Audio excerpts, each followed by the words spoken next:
Meghan Kelly time. Now, after years of gushing and defensive coverage, even the woke US media seems to be starting to have enough of the ultra-privileged Sussex's relentless pleas for sympathy. In the glittering world of royalty, where every move is scrutinized and every word carries weight, two figures have managed to transform privilege into crisis, opportunity into disaster, and family bonds into bitter estrangement.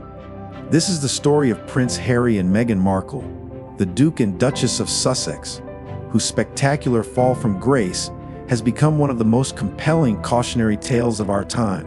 As the world watches, these two individuals continue to make decisions that baffle experts, alienate supporters, and leave even their most ardent defenders questioning what went wrong. This year has not been kind to them. In fact, it has been nothing short of catastrophic, both professionally and personally. What we are witnessing is not merely a rough patch or temporary setback. We are watching a complete and total unraveling, a slow motion collapse that seems to accelerate with each passing week. Two situations that emerged this week perfectly exemplify the depth of their failure, revealing patterns of behavior that have become all too familiar to those who have followed their journey. The question is no longer whether they can recover, but whether they possess the self-awareness to understand why they keep failing. The prince who cannot stop talking prince, Harry, stands at a crossroads of his own making.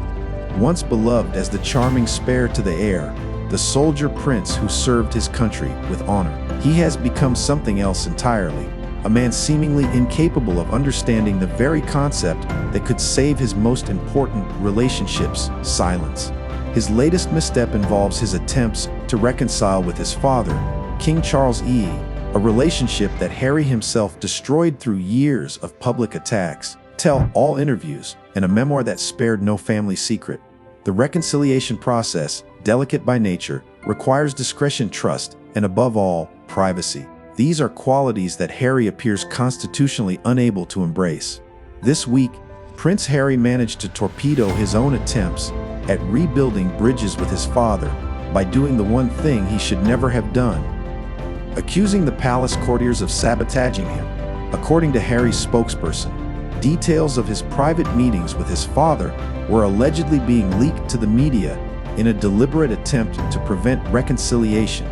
Harry complained to the press about how information from his meetings with King Charles had found its way into newspaper columns and online publications. The irony, of course, is that by complaining about the leaks, Harry essentially confirmed that the details being reported were accurate.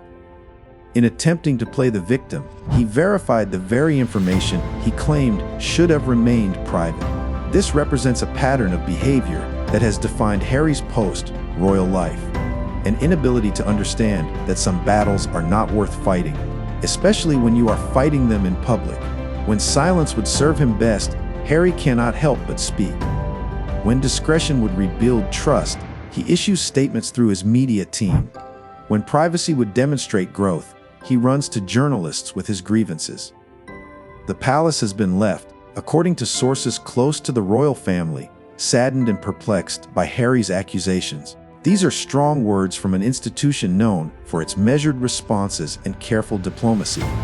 The reality, as those familiar with the situation have explained, is that senior aides within the royal household have been working diligently behind the scenes to improve what is described as a delicate but important private family relationship. The emphasis on the word private is crucial here.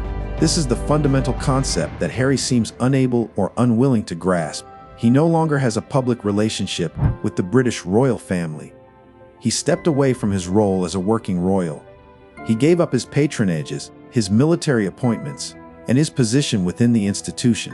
What remains, or what could remain, is a private family relationship: father and son, brother and brother, grandfather and grandchildren. But private, for the royal family, means truly private. It means no leaks, no statements, no carefully worded press releases, no background briefings with friendly journalists. It means conducting family business behind closed doors and keeping it there, regardless of how the media speculates or what narratives develop in the public sphere. Harry has demonstrated time and again that he cannot or will not operate within these parameters. Every setback, Every perceived slight, every moment of frustration leads to the same result. Harry's team reaches out to the media with his version of events, with his feelings, with his grievances. The problem is not the palace, though Harry would like to believe it is. The problem is not the British press, though they remain a convenient scapegoat. The problem is Harry himself and his fundamental inability to accept what he cannot control. He cannot control how the media portrays him. He cannot control what stories gain traction or what narratives take hold in the public imagination. He cannot control his family's decisions about how to handle their relationship with him. The only thing he can control is his own behavior, his own responses, his own decision about whether to engage with the media or maintain silence. And yet, controlling himself is the one thing he consistently fails to do. There is speculation about why information keeps leaking from these supposedly private meetings. Some suggest that courtiers within the palace, who have watched Harry attack the institution and the family for years, may indeed be hostile to his attempts at reconciliation. Others wonder if members of Harry's own team, frustrated by his behavior and his decisions, might be the source of leaks, getting small revenges for having to constantly manage the chaos he creates. Still, others point out that when you tell multiple people about private conversations, as Harry apparently does with his team and advisors, the circle of knowledge expands, and with it, the likelihood of information reaching the press. But here is the essential truth that Harry seems unable to accept. The reason he must rebuild a relationship with his father is because he destroyed it in the first place. Through his interview with Oprah Winfrey, where he and Meghan made accusations of racism and neglect. Through his Netflix documentary series, which portrayed his family as cold, calculating, and manipulative. Through his memoir, Spare, which revealed private conversations, described physical altercations, and painted his brother and sister-in-law in deeply unflattering terms. Through his various podcast appearances, television interviews, and public statements over the years, Harry created this situation. He damaged these relationships. He burned these bridges. And now, when he attempts to rebuild what he destroyed, he is surprised and angry that the process is difficult, that trust must be earned, and that people are watching carefully to see if he has truly changed. Perhaps some have suggested the leaks are a test. Perhaps people within the palace want to see if Harry can keep his mouth shut when information appears in the press.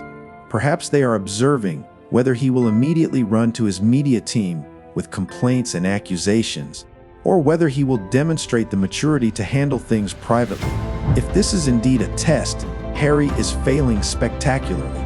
His response to alleged leaks has been to create more publicity, more statements, more media coverage of what should be a private family matter. He has shown that he has learned nothing from his mistakes. He continues to believe that controlling the narrative, shaping the story, and promoting his version of events will somehow lead to a better outcome. It never does. It never has. And yet, he continues down the same self-destructive path. The tragedy of Prince Harry's situation is that the solution is remarkably simple: silence. If he could simply resist the urge to respond, to explain, to justify, to accuse, and to complain, he would find that relationships could begin to heal. Trust could be rebuilt, not through words, but through consistent actions over time. His family might begin to believe that conversations with him would remain private, that meetings would not be fodder for his next media appearance, that reconciliation could occur away from the glare of publicity. But Harry seems psychologically incapable of this restraint. Every slight must be addressed. Every perceived injustice must be corrected in the court of public opinion. Every setback must be explained with someone else cast as the villain. This is not the behavior of a man who has accepted responsibility for his choices. This is the behavior of someone still looking for external validation, still fighting battles that cannot be won through media statements, still trying to control things that are fundamentally beyond his control. The brand that cannot find its purpose. While Prince Harry struggles with family relationships and his compulsive need to speak to the press, his wife Meghan Markle faces struggles of an entirely different nature, though equally revealing of deeper problems. Meghan has been attempting to launch a lifestyle brand called American Riviera Orchard, or RO for short, and the endeavor has been nothing short of a masterclass in how not to market a product. For someone who presented herself as a savvy businesswoman, an influencer who understood branding and marketing, Meghan's performance has been surprisingly inept. The brand, which has been in development for months, still lacks clarity of purpose, consistency in messaging, or even a coherent product line. This week provided yet another example of Meghan's marketing failures when she posted a video to social media promoting products that she is not actually selling. The video, shot in the kitchen of the Sussex's Montecito mansion, featured Meghan arranging flowers in a white vase, with her dog visible in the background, and what appeared to be a Hermes blanket casually draped nearby, a subtle reminder of luxury and wealth.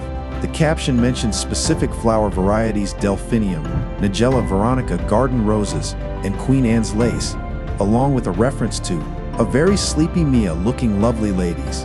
The phrasing was confusing, difficult to read due to the font and color choices, and felt like an inside joke that only Meghan and perhaps a few close friends could understand. This is poor marketing practice. Effective branding requires clear communication that resonates with a broad audience, not cryptic messages that leave potential customers confused about what is being offered or why they should care. In the video itself, as Meghan moved around her kitchen arranging flowers, a male voice could be heard saying, "Good morning." This was Prince Harry, apparently greeting someone off camera, likely household staff such as a nanny, assistant, or housekeeper. The moment was awkward, unintentional, and revealed the staged nature of what was supposed to appear as a casual, authentic glimpse into Meghan's life. But the more serious problem with the video was what it was actually promoting. The white vase featured in the video is apparently a product that American Riviera Orchard may eventually sell, though this remains unclear. The vase features the RO logo, but the logo is so subtle and understated that it is virtually invisible in the footage. A viewer watching this video would have no idea that Meghan was attempting to promote a product. Instead, the focus is entirely on the flowers, which Meghan is not selling, and on showcasing her luxurious home and lifestyle, which is also not for sale. This represents a fundamental misunderstanding of marketing and brand building. When you are trying to establish a new brand, especially a lifestyle brand entering a crowded marketplace, every piece of content must serve a clear purpose. Every image, every video, every social media post should make it immediately obvious what you are selling and why someone should buy it. If you are selling a vase, the vase should be prominently featured. The camera should linger on it. The logo should be visible. The caption should explain what makes this vase special, why it is worth the presumably high price point, and how customers can purchase it.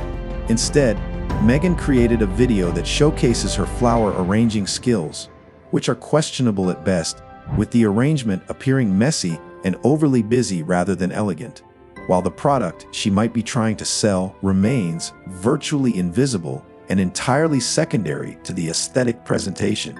This is not the first time Meghan has made this mistake. Since the launch of American Riviera Orchard, her marketing strategy has been confusing and inconsistent. The brand initially launched with great fanfare and a carefully orchestrated social media presence, but with no products actually available for purchase. Then, slowly, products began to appear: strawberry jam, raspberry jam, a lemon curd spread, dog biscuits.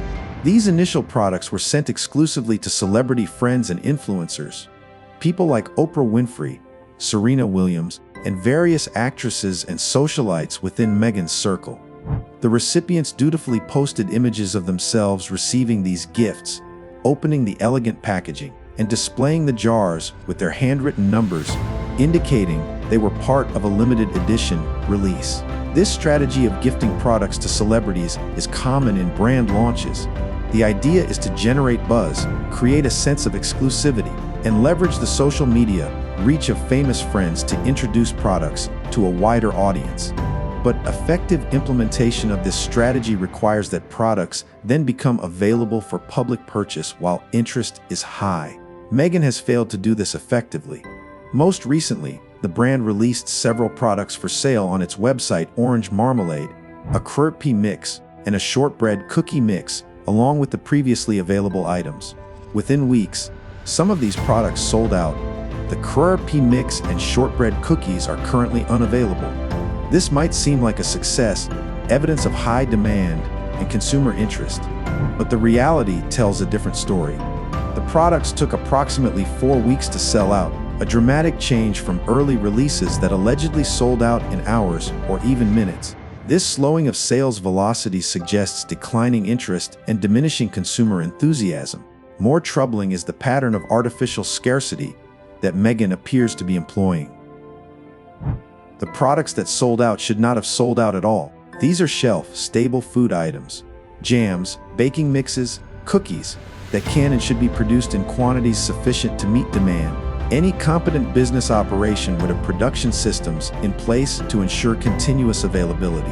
When inventory runs low, you manufacture more. This is basic retail practice. The fact that American Riviera orchard products repeatedly sell out and then remain unavailable for extended periods suggests one of two possibilities. Either Meghan is deliberately creating artificial scarcity to generate a false sense of demand and exclusivity, or the business lacks the infrastructure and planning to operate as a functional retail brand. Neither scenario speaks well of the brand's prospects. If Meghan is intentionally producing limited quantities to create the illusion of success, this strategy will ultimately fail.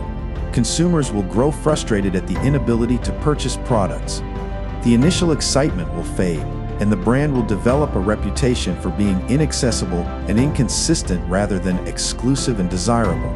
If, on the other hand, the stockouts are due to poor planning and inadequate business systems, this reveals fundamental weaknesses in the operation that will prevent the brand from scaling successfully. Then there are the products themselves, which range from unremarkable to bizarre. The jams and spreads are entering a market already saturated with artisanal preserves. Unless there is something exceptional about the taste, the ingredients, or the production method, there is no compelling reason for consumers. A successful lifestyle brand needs an anchor, a product so good or so unique that it alone justifies the brand's existence and draws customers in, who then explore other offerings. Meghan has not found this product, possibly because she is more interested in the aesthetic presentation, the elegant packaging, the sophisticated imagery, the lifestyle fantasy, than in the actual product quality or utility. This brings us back to the flower video and its fundamental disconnect from effective marketing.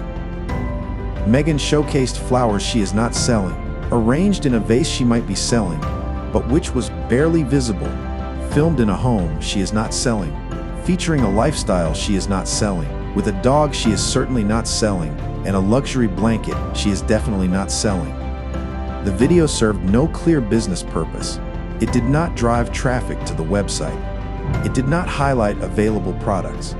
It did not clarify what the brand stands for or why someone should become a customer.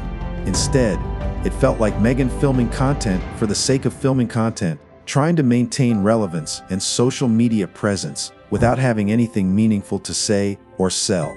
This is the behavior of someone who does not truly understand their own business or what they are trying to achieve. Meghan has built a brand without a clear identity. Is American Riviera Orchard about food products, about home goods, about flowers and entertaining, about luxury lifestyle accessories? The answer remains unclear because Meghan herself seems uncertain. She is throwing various products at the wall to see what sticks, rather than developing a coherent brand strategy with a defined target customer, a clear value proposition, and products specifically designed to meet real consumer needs or desires. The tragedy of American Riviera Orchard is that Meghan had every advantage. She had celebrity, wealth, connections, media attention, and a built-in audience curious about what she would do next. She had the resources to hire the best brand strategists, marketing professionals, and business consultants. She had celebrity friends willing to promote her products to millions of followers.